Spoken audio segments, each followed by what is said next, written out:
আসসালামু আলাইকুম। সবাই কেমন আছেন? আশা করি সবাই ভালো আছেন। আজ আপনাদের জন্য নিয়ে এসেছি গল্পের ২ নম্বর পর্ব। আশা করি গল্পটি আপনাদের ভালো লাগবে। তাহলে চলুন শুরু করা যাক। আমার বন্ধ করা চোখ, তীক্ষ্ণ নাক আর আমার চিকন গোলাপের পাপড়ির মতো গোলাপি ঠোঁটজোড়া নয়ন ভরে দেখতে লাগলো। তার যেন পলক পড়ছে না। এমনভাবে তাকিয়ে আছে, মনে হচ্ছে এভাবে চেয়ে চেয়ে সারা জীবন পার করে দিতে পারবে। বিড়বিড় করে সে বলেই ফেলল, মাশা আল্লাহ। হঠাৎ আমি চোখ খুললাম। এবার সে আমার চোখের দিকে আরও মুগ্ধ হয়ে তাকিয়ে থাকে। লাইটের আলোতে নীলাভ চোখ দুটো চিকচিক করছে। এদিকে আমার পায়ে কাজ ঢোকার কারণে পায়ে ব্যথা করছে। কি হয়েছে ব্যাপারটা বুঝতে পেরে আমি নিজেকে ছাড়িয়ে নিলাম। দাঁড়াবার মতো অবস্থায় ছিলাম না আমি। তাই আমি খাটে বসে বললাম, সরি, মাফ করবেন আমাকে, আমি বুঝতে পারিনি। আর কখনো এমনটা হবে না। জিলু এখনো মুগ্ধ হয়ে শুধু আমাকেই দেখে যাচ্ছে। ওর যেন আমাকে দেখা শেষই হচ্ছে না। এমন করে তাকিয়ে থাকাতে আমার খুব অস্বস্তি হচ্ছে। সাথে পায়ের ব্যথায় চিৎকার দিয়ে কান্না করতে ইচ্ছে করছে। আমি এবার পা উপরে উঠিয়ে দেখি ছোট ছোট ৩টে কাচের টুকরো পায়ে বিঁধে গেছে। সেখান থেকে রক্ত পড়ছে। এতক্ষণ জিলু আমাকেই দেখে যাচ্ছিল। এবার ওর আমার পায়ের দিকে নজর পড়ল। যখন দেখলো আমার পায়ে থেকে রক্ত পড়ছে, তখন সে ব্যস্ত হয়ে বলে, আরে, আপনার পায়ে থেকে তো রক্ত পড়ছে, দেখি দেখি কি হয়েছে। এই বলে সে এগিয়ে আসে দেখার জন্য।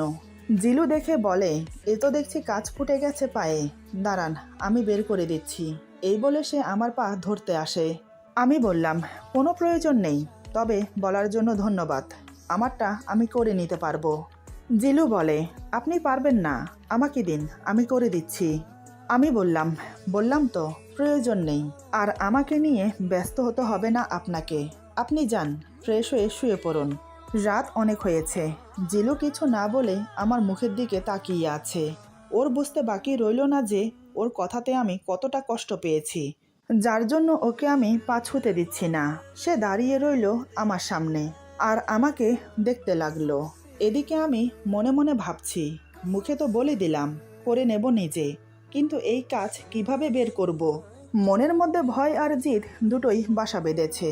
আমি এবার কাচের উপর হাত রেখে চোখ বন্ধ করে দাঁত মুখ খিচে জোরে একটা টান দিলাম। কাচ বেরিয়ে আসার সাথে সাথে ব্যথায় কলিজাটা ছিঁড়ে যাচ্ছে। মুখ থেকে অস্ফুট সুরে উফ শব্দটা বেরিয়ে এলো। এদিকে আমার কষ্টে যেন জিলুর কষ্ট হচ্ছে।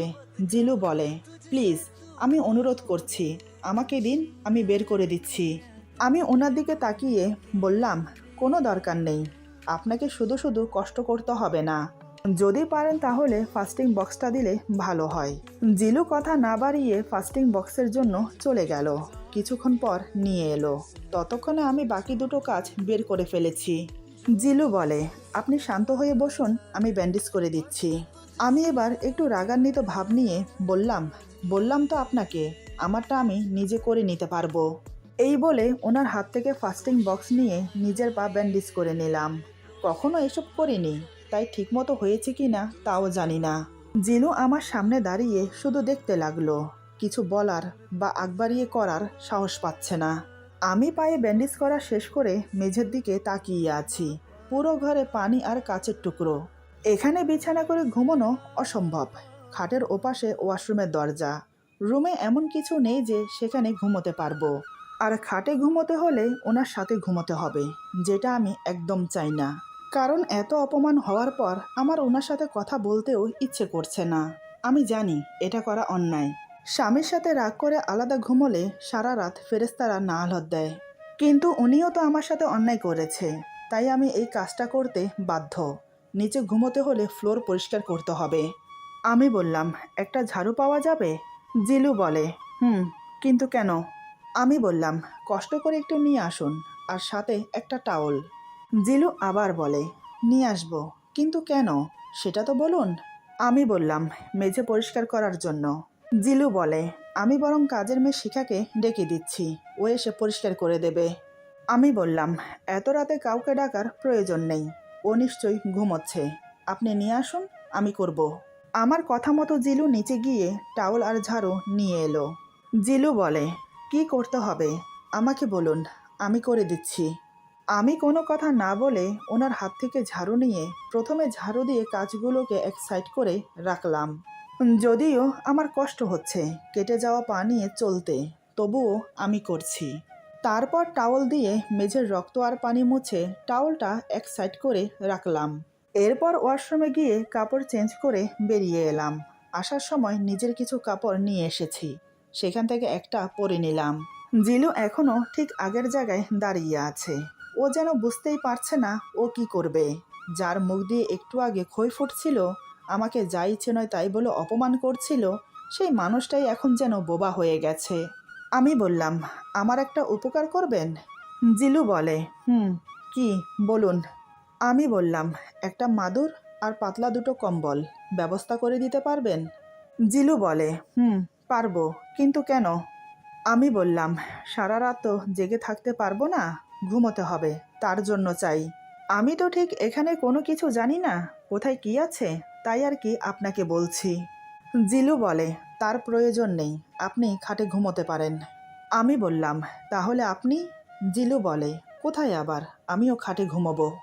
আমি বললাম, আমাকে মাফ করবেন, আমি আপনার সাথে এক খাটে ঘুমোতে পারবো না, দয়া করে আমাকে একটা মাদুর এনে দিন, তাতেই চলবে।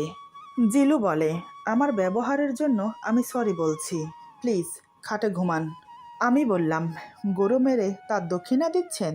একটা কথা নিশ্চয়ই জানেন, গাছের গোড়া কেটে আগায় পানি ঢাললে সেই গাছ কখনো জীবিত হয় না, তাই শুধু শুধু ক্ষমা চেয়ে আমাকে ছোট করবেন না।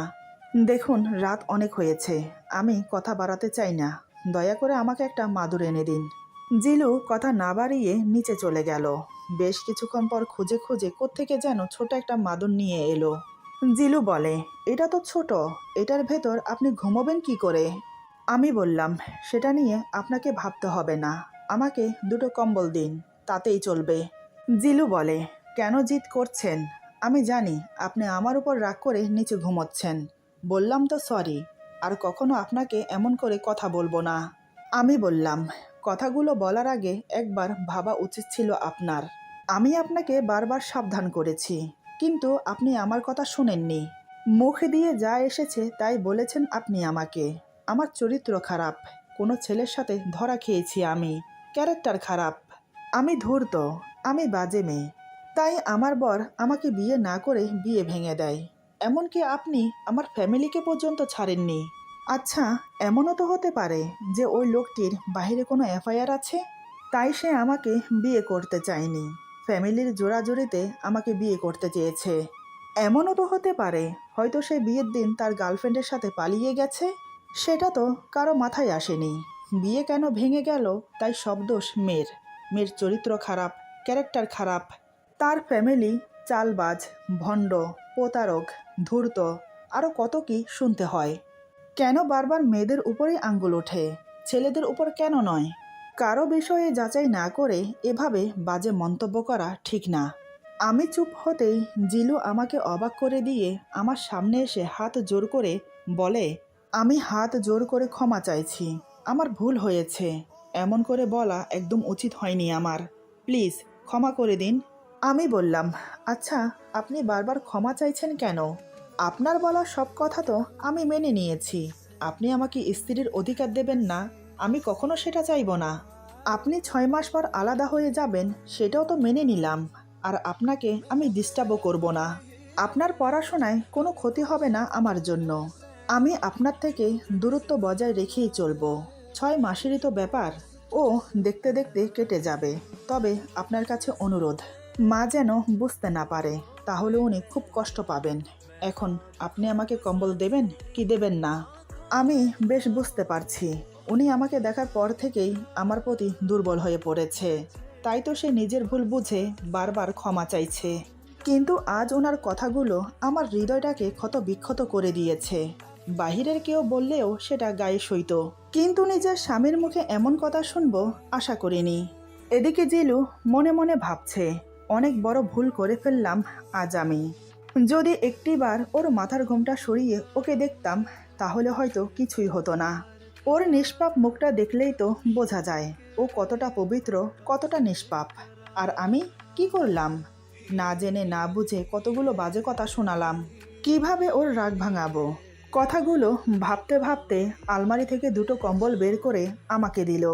আমি মাদুরা বিছিয়ে একটা কম্বল মাদুরার উপর বিছিয়ে অপর একটা গায়ে দেওয়ার জন্য রাখলাম, কারণ হালকা হালকা ঠান্ডা পড়ছে। আমি বললাম, একটা বালিশ হবে? জিলু খাটের উপর থেকে একটা বালিশ আমাকে দিল। আমি বালিশটা মাথার নিচে দিয়ে কম্বল গায়ে দিয়ে শুয়ে পড়লাম। জিলু দাঁড়িয়ে দাঁড়িয়ে আমাকে দেখতে লাগলো। জিলু যে আমাকে দেখার পর আর নিজের মাঝে নেই, সে যে হারিয়ে গেছে আমার মাঝে। আমাকে দেখার পর থেকে তার মনে ঝড় বইতে শুরু করেছে, ওলট পালট করে দিচ্ছে তার অবচেতন মনকে। তার যে এখন চিন্তা ভাবনা লোপ পেয়েছে। যে বয়সের পার্থক্যর জন্য সে আমাকে এতগুলো কথা শুনিয়েছে, আমাকে দেখার পর সেটাও ভুলতে বসেছে। কারণ আমার সৌন্দর্য তাকে এতটাই মুগ্ধ করেছে যে তার এখন যে কোনো প্রকারে আমাকে তার চাই। আসলে আমি তার থেকে 1.5 বছরের বড় হলেও আমাকে দেখে সেটা বোঝার উপায় নেই। আমাকে দেখলে মনে হবে এই তো সবে মাত্র 16-17তে পা দিয়েছে। বয়সের পার্থক্য বোঝাই যায় না। জিলু আমার দিকে তাকিয়ে মনে মনে ভাবে, ও তো আমার স্ত্রী, আমার সাথে রাগ করতেই পারে, তাই বলি কি আমার উচিত না ওর রাগ ভাঙানো?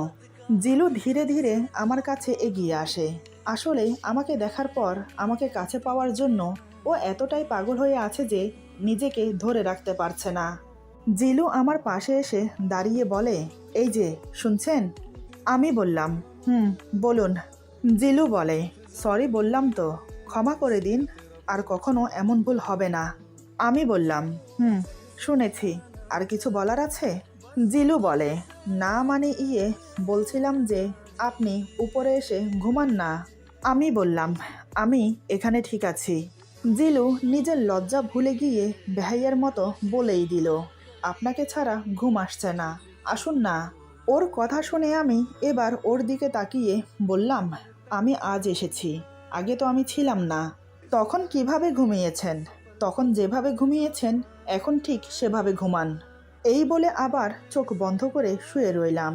কিন্তু জিলু নাছোড় বান্দা, সে এবার এমন কাণ্ড করলো যেটা আমি আশাই করিনি, ভাবতেই পারিনি এমন কিছু করবে। হঠাৎ সে আমাকে অবাক করে দিয়ে আমার পাশে শুয়ে পড়ল। শুধু তাই নয়, কম্বলের ভেতরে ঢুকে আমাকে পেছন থেকে জড়িয়ে ধরলো। আমি তো হতবাক হয়ে গেলাম। আমাকে কিছু বলার সুযোগ না দিয়ে সে হঠাৎ আমাকে জড়িয়ে ধরা অবস্থায় আমাকে আরও অবাক করে দিয়ে পিঠে চুমো খেলো। এরপর আমার ঘাড়ে মুখ গুজে দিয়ে নাক ঘেঁষতে লাগলো। আমি তো ভাবতেই পারিনি ও আমার সাথে এমন করবে। নিজেকে স্বাভাবিক করতে কিছুটা সময় লাগলো। এবার আমি নিজেকে এক ঝটকায় ছাড়িয়ে নিয়ে উঠে বসলাম। রাগে অপমানে নিজের চুল ছিঁড়ে ফেলতে ইচ্ছে করছে। উনি যে হঠাৎ এমন করবে আমার সাথে আমি তো ভাবতেই পারিনি। আমি এবার রাগে ফেটে পড়লাম ওনার ওপর। আমি চেঁচিয়ে বললাম, কি করছেন এসব? ছি, আমি এটা অন্তত আপনার থেকে আশা করিনি। আপনি এতটা নোংরা মনের মানুষ? কি ভাবেন আপনি আমাকে? আপনি এসে এভাবে টাচ করলে আমি আপনার ডাকে সায় দেব? আমি ওই ধরনের মেয়ে না।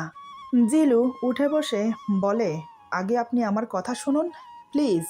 আমি বললাম, আমাকে একটা কথা বলুন তো, আপনি কি এখন আমাকে এ রুমে ঘুমোতে দেবেন কি দেবেন না? বাড়তি কথা না বলে ব্যাস হ্যাঁতে বা নাতে বলুন। জিলু বলে, দেব, তবে আমার সাথে খাটে আসুন। আমি বললাম, আমি এখানেই ঘুমাবো, তাও আবার প্রতিদিন। আর আপনি যদি আমাকে ডিস্টার্ব করেছেন তাহলে আমি অন্য রুমে গিয়ে ঘুমাবো। এখন দয়া করে এখান থেকে যান। জিলু বলে, তবে আপনাকে একটা কথা বলি, এমনও একদিন আসবে যেদিন আপনি আমার বুকে মাথা রেখে আমার জন্য কান্না করবেন, কথাটা মিলিয়ে নেবেন। আমি বললাম, স্বপ্ন দেখা ভালো, যান ঘুমিয়ে ঘুমিয়ে স্বপ্ন দেখুন। জিলু বিছানা থেকে উঠে চলে গেল উপরে ঘুমোতে। এক দেখাতেই যে ও আমাকে পাগলের মতো ভালোবেসে ফেলেছে এটা ওর হাবভাব দেখেই বোঝা যাচ্ছে। কিন্তু আমি নিরুপায়। ওর দেওয়া আঘাত আমাকে কুরে কুরে খাচ্ছে। আমিও চোখ বন্ধ করে ঘুমানোর চেষ্টা করলাম। বেশ কিছুক্ষণ পর চিন্তা ভাবনা করতে করতে ঘুমিয়ে পড়লাম। জিলু কখন ঘুমিয়েছে বলতে পারি না। ভোরের দিকে ঘুম থেকে উঠে অজু করে নামাজ পড়ে নিলাম। তারপর আরও কিছুক্ষণ শুয়ে রইলাম। ভোরের আলো ফুটতেই আমি শোয়া থেকে উঠে বিছানাপত্র গুছিয়ে ফ্রেশ হয়ে নিলাম। সকাল 8টা বাজে। শাশুড়ি মা আমাদের ডাকতে এলো। আমি গিয়ে দরজা খুলে দিলাম। মা ঘরে না ঢুকে দরজার কাছে দাঁড়িয়ে বলে, ঘুম থেকে উঠে গেছিস মা? আমি বললাম, জি। মা বলে, জিলু কি এখনো পড়ে পড়ে ঘুমোচ্ছে? আমি বললাম, হুম। মা ফিসফিস করে বলে, রাতে কোনো চোটপাট করেনি তো? আমি সব কিছু গোপন করে বললাম, না মা, কিছু বলেনি। মা একটা দিক নিঃশ্বাস ফেলে বলে, যাক, শুনে খুশি হলাম। আমি তো খুব টেনশনে ছিলাম। আচ্ছা, তুই রেস্ট কর, আমি তোর নাস্তা উপরে পাঠিয়ে দিচ্ছি। আমি বললাম, এখন খেতে ইচ্ছে করছে না, পরে। মা আমার মাথায় হাত বুলিয়ে বলে, ঠিক আছে, যা রেস্ট কর। এই বলে মা চলে গেল। আমি আবার দরজা বন্ধ করে রুমে এসে জানালার পাশে একটা চেয়ার নিয়ে বসলাম। এই জানালা থেকে বাহিরের পেছনের দিক দেখা যায়। উকি মেরে আশপাশ দেখে বোঝাই যাচ্ছে অনেক বড় বাড়ি। নানান রকমের ফলের গাছও লাগানো আছে। মাঝখানে অনেকটা জায়গা জুড়ে ফুলের বাগান। দেখে মনে হচ্ছে খুব যত্ন নেওয়া হয়। বাহিরে থেকে হালকা হাওয়া আসছে। সকালের এই ঠান্ডা ঠান্ডা হাওয়া শরীর মন সব জুড়িয়ে যায়। মনের মধ্যে নানান প্রশ্ন ঘুরপাক খাচ্ছে। কাল রাতে যা ঘটল তা নিয়ে ভাবতে লাগলাম। উনি যে আমার সৌন্দর্যের প্রেমে পড়েছে সেটা আমি বেশ ভালোই বুঝতে পারছি, কিন্তু উনি আমার নয়, আমার সৌন্দর্যের প্রেমে পড়েছে। মোহ, এটা হচ্ছে 2 দিনের মোহ। 2 দিন পরেই কেটে যাবে। তখন আবার সেই অপমান লাঞ্ছনা সহ করতে হবে। উনি যদি সত্যিই আমার প্রেমে পড়তো তাহলে এমন খারাপ আচরণ আমার সাথে করতো না। পাশে বসিয়ে বুঝিয়ে বলতো, একটু সময় লাগবে আমার তোমার সাথে মানিয়ে নিতে। কিন্তু না, উনি এমনটা করেননি। গতকালকেও ঠিক এ সময় আমি অন্য আরেকজনকে নিয়ে আশায় বুকে বাসা বেঁধেছি। কিন্তু ভাগ্যের ফেরে যাকে নিয়ে এত জল্পনা কল্পনা করলাম তার বদলে অন্য আরেকজনকে বিয়ে করতে হলো। প্রথমে মনে যাকে ঠাঁই দিয়েছি তাকে সরিয়ে অন্য আরেকজনকে জায়গা দেওয়া অতটাও সহজ নয়। কিন্তু পরিবারের কথা ভেবে আর নিজেকে কলঙ্কের হাত থেকে বাঁচাতে সেটা করতে বাধ্য হলাম। কোথায় আমি ওনার কাছে সময় চাইব সব কিছু গুছিয়ে নিতে, উল্টো উনি আমাকে অবাক করে দিয়ে আমার কাছ থেকে ডিভোর্স চেয়ে বসলো। বিয়ে হয়েছে 5 ঘন্টাও পার হলো না। এরই মধ্যে বাসর ঘরে যদি নিজের স্বামী ডিভোর্সের কথা বলে, তখন একটা মেয়ের মনের মধ্যে কি চলে সেটা পৃথিবীর কেউ বলতে পারে না। আরও তো যা নয় তাই বলে অপমান করলো, এমনকি আমার ফ্যামিলিকে পর্যন্ত ছাড়লো না। তাহলে আমার কি করা উচিত?